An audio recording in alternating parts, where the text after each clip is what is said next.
Sumatera menangis.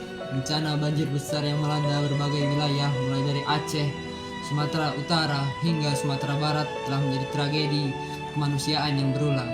Ini bukan sekadar berita, ini adalah panggilan, sebuah panggilan yang menguji sejauh mana kita sebagai warga negara terdidik mengamalkan semangat bela negara. Berdasarkan data resmi dari Badan Nasional Penanggulangan bencana ini telah merenggut 753 korban jiwa dan memaksa puluhan ribu jiwa mengungsi. Kerusakan infrastruktur dan trauma psikologis yang ditimbulkan adalah pekerjaan rumah kita bersama. Lalu, apa peran dan kontribusi nyata yang dapat kita berikan sebagai mahasiswa? Jawabannya terbagi dalam dua fase krusial, tanggap darurat dan mitigasi jangka panjang. Bencana terjadi, kecepatan adalah kunci. Peran mahasiswa dalam tanggap darurat adalah manifestasi paling murni dari kepedulian sosial dan kerjasama aktif. Pertama, mobilisasi logistik dan dana. Kami bergerak cepat membentuk posko, menggalang donasi, dan melakukan packing bantuan. Tugas kami memastikan setiap bantuan, mulai dari makanan siap saji, obat-obatan, selimut hingga air bersih dapat tersalurkan tanpa terkendali birokrasi, terutama ke daerah-daerah yang terisolasi. Ini adalah operasi lapangan yang mengandalkan kemandirian, kejujuran, dan koordinasi antar organisasi mahasiswa.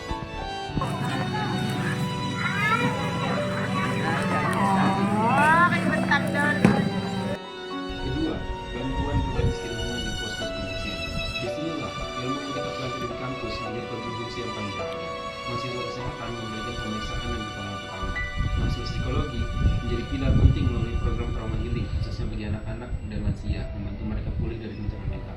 Mahasiswa dari berbagai disiplin ilmu juga membantu pendataan korban dan membersihkan lumpur di fasilitas umum pasca banjir sebagai bagian dari fase pemulihan. Peran ini adalah bukti bahwa semangat bela negara tidak hanya ada di medan perang, tapi juga dalam setiap tetes keringat yang kami curahkan untuk membantu sesama.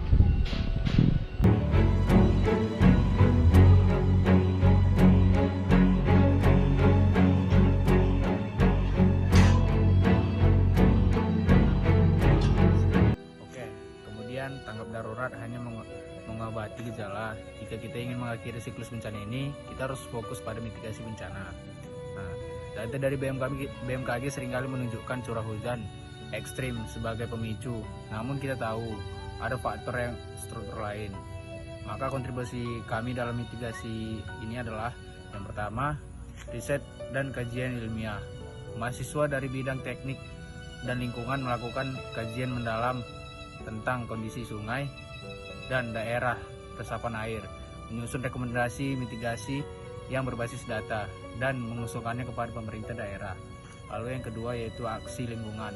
Kami menggalakkan program reboisasi di hulu sampai dan membersihkan saluran drainase secara berkala. Hasilnya adalah investasi jangka panjang untuk keselamatan kolektif. Lalu yang ketiga yaitu edukasi kesiapsiagaan. Mahasiswa menjadi agen sosialisasi kesiapsiagaan. Kami mengajarkan masyarakat, khususnya di wilayah rawan, tentang jalur evakuasi yang aman dan cara membuat perangkat penyelamat sederhana. Peran mahasiswa dalam penanggulangan bencana adalah totalitas dari kompetensi, keilmuan, kreativitas, dan kerjasama tim. Kami bukan hanya berkuliah, kami adalah motor penggerak perubahan. Tugas ini menjadi wadah untuk mengasah keterampilan komunikasi publik dan menunjukkan bahwa pemuda Indonesia adalah garda terdepan, siap siaga.